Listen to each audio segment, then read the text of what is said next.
Hi, I'm Mark Fenton, and today it's time for me to eat humble pie.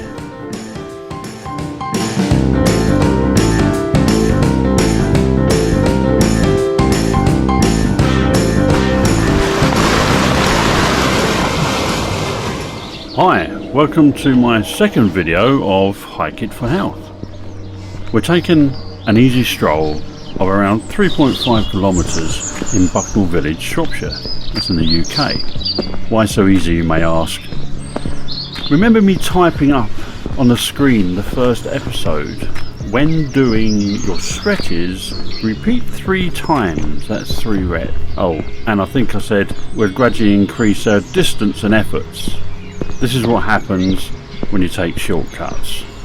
I was passing the Forest of Dean on the English and South Wales border. Brief stretch out, off I went.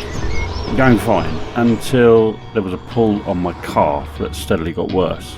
I did take action and decided to abandon the trail, checked the map, took the shortest, most direct route back to the car. When I got home, I administered rice. No, not that rice. Rest, ice, compression and elevation. Please note, I did take medical advice. After about a week, I felt okay, a little tight, but fine to walk on, until I tried to walk. Felt like a knot on the side of my calf, went pop. Oh, really? Oh. Yeah, I'm gonna laugh. I wasn't walking anywhere, except home and back to rice. Nope. Okay. Cut that short. So, more than a couple of weeks later, now off on a very gentle local walk. We're going to be stopping to rest, take it easy and just take a look at my village. Okay, so we're going to start off from the same start point in the village as we did on the first episode, so off we go. Okay, so just go around here towards the ford.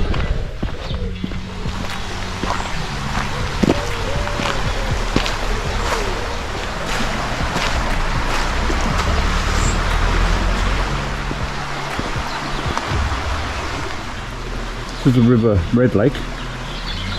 Its headwaters for the river source is up towards Newcastle. It's just south of Newcastle, which is in Shropshire. It runs through several hamlets and villages before joining River Clun further down the line that way, and eventually to the River Team, River Severn, and all the way down to the Severn Estuary. That's before reaching the Bristol Channel. Fair old journey. It's like we come on bin day. Some lovely old and fairly newish timber houses.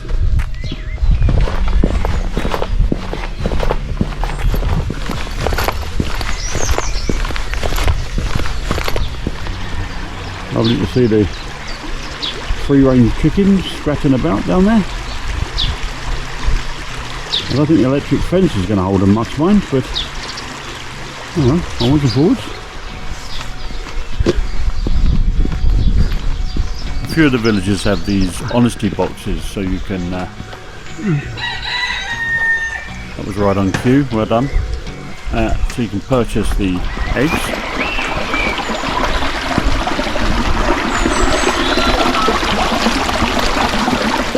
Some of the gardens are beautifully kept, I must say. Bridge Lane we just come down, and then we come to the Baron at Bucknell.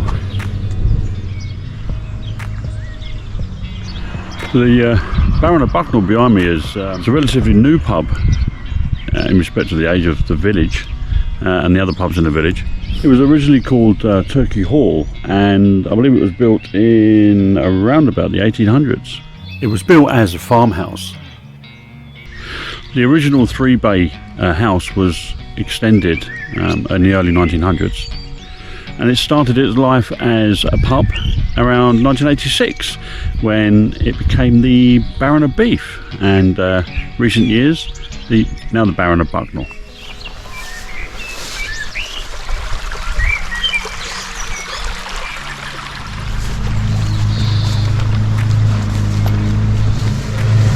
One thing you find is several of the information boards around the village.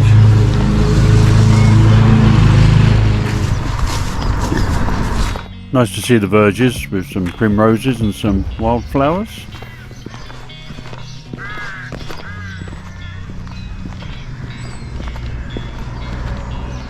I think this old oak is a bit of a meeting place landmark in the village.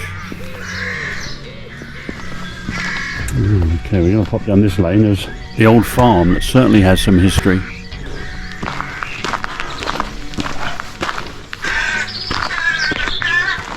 Now, the old farmhouse behind me is said to be one of the oldest properties in the village. It's said to have been built in the early 1700s, also incorporating parts of a building from the 15 or 1600s. It also has a Grade 2 listed moat and ice house on the grounds as well. The earth mound is the remains of a Norman moat castle, built around about 1066 to 1154. I'm not going to get too close because I've got dogs and horses, so I don't want to upset the animals. A rare feature in the village, a red telephone box. Who remembers them? However, although out of commission, if you want to swap a book, come and help yourself.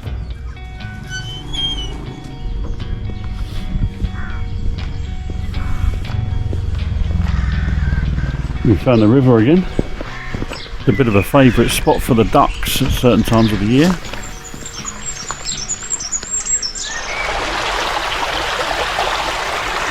And under this bridge we've had the pleasure of otters taking up residence.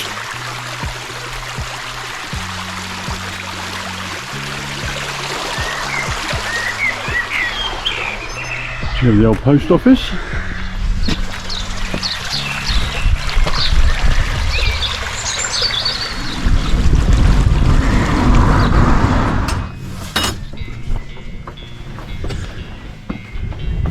There's no footpath at the, on the actual road leading up towards the primary school in Bucknell, so the path in the graveyard here tends to get a reasonable amount of traffic.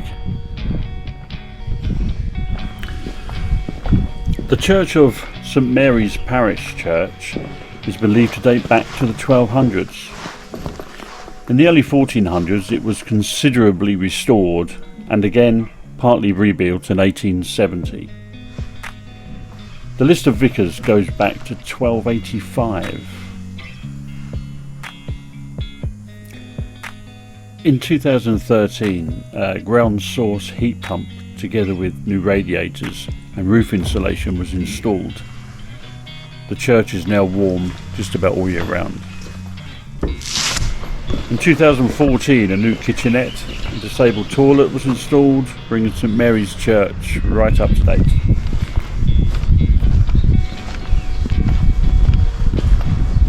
As we look through here, where I'm sure a few wedding photographs have been taken, there's another little gem down there which we're just going to have to take a quick look at. The old schoolhouse here was built in the 16th century. It provided education for those who could pay for it at the time. The school remained until the present one was built in 1865. It then became a shop and baker's before becoming a private dwelling. The front part of the building predates the rear by around 200 years, making it 13th, 14th century. And whilst being restored, it was found to have once existed a ground floor only property. The evidence of an open fire pit and an opening in the roof to allow the smoke to escape. This predates the Inglenook fireplace to the rear and was believed to have been a medieval Great Hall.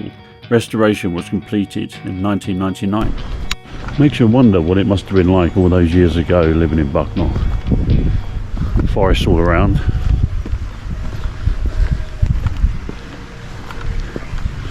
Quite something.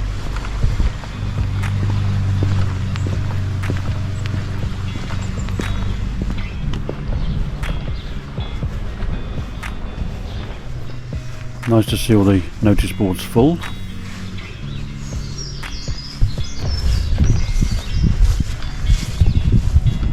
Here we can just pop into Lance, a local quality butcher.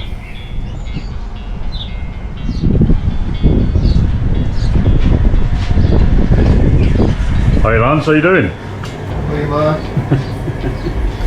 Look at that scrummy food.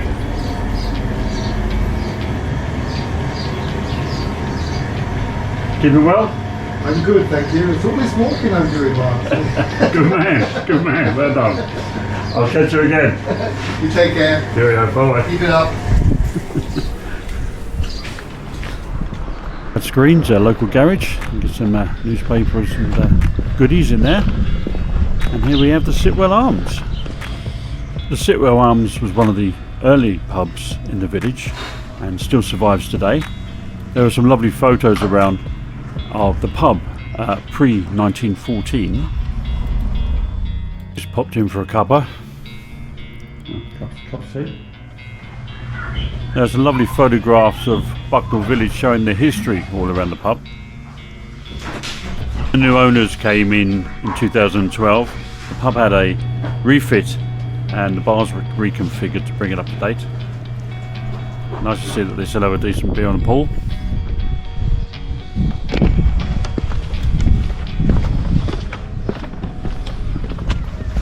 And we may be a small village, but look at that, we do have fibre broadband in the village.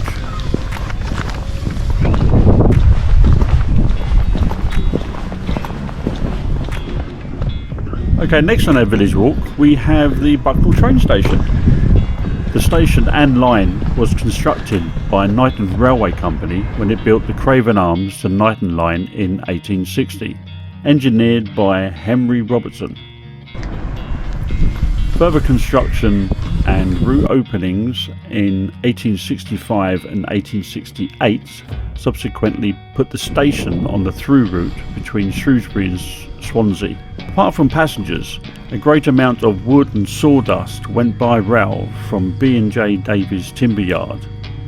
The line was active 24 hours a day, 6 days a week, with no trains on a Sunday. The first passenger train arrived each day at about 4:30 a.m. It all came to an end in the early 1960s, where Dr. Beeching, chairman of the British Rail, identified 2,363 stations and 5,000 miles of rail line for closure. However, the Central Wales line, as it was called then, did escape closure, but was downgraded to a single line with just unmanned halts. As mentioned earlier, the school was rebuilt in 1865.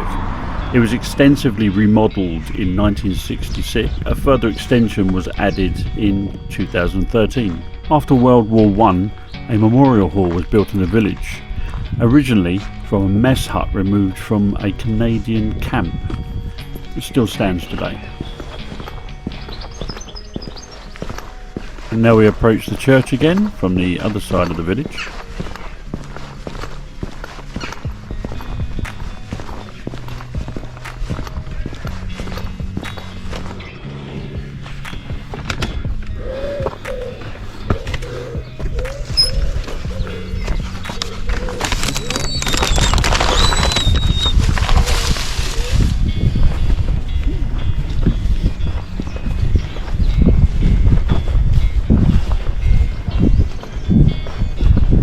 Now back on the edges of Bucknell. This is all part of a Shropshire Council path with the signs there.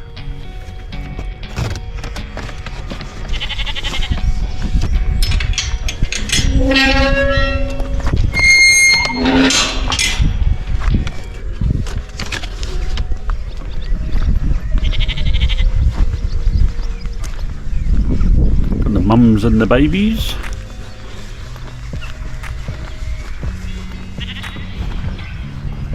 And this one, hello there. Have we get the feeling we're being watched?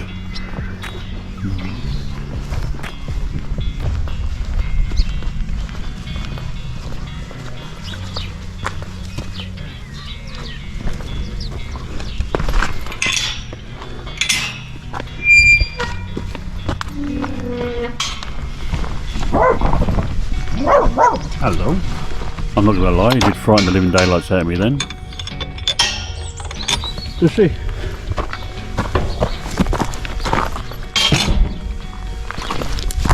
And we're almost coming to the end of our little walk now. This is Daffodil Lane, another one of the many information points.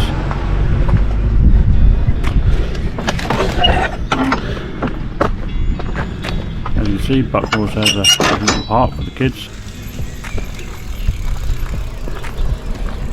Football pitch.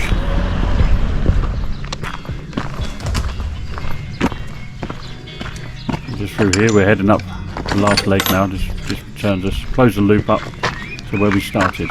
Yeah. Got another one of the free-range chicken honesty boxes. Okay, well, can I thank you first of all for joining me on my stroll around the village, and I've certainly learned a little bit about the history. We just completed a 3.5 kilometre and look forward to the next one. And don't forget to hit that like button and subscribe, and I'll see you soon.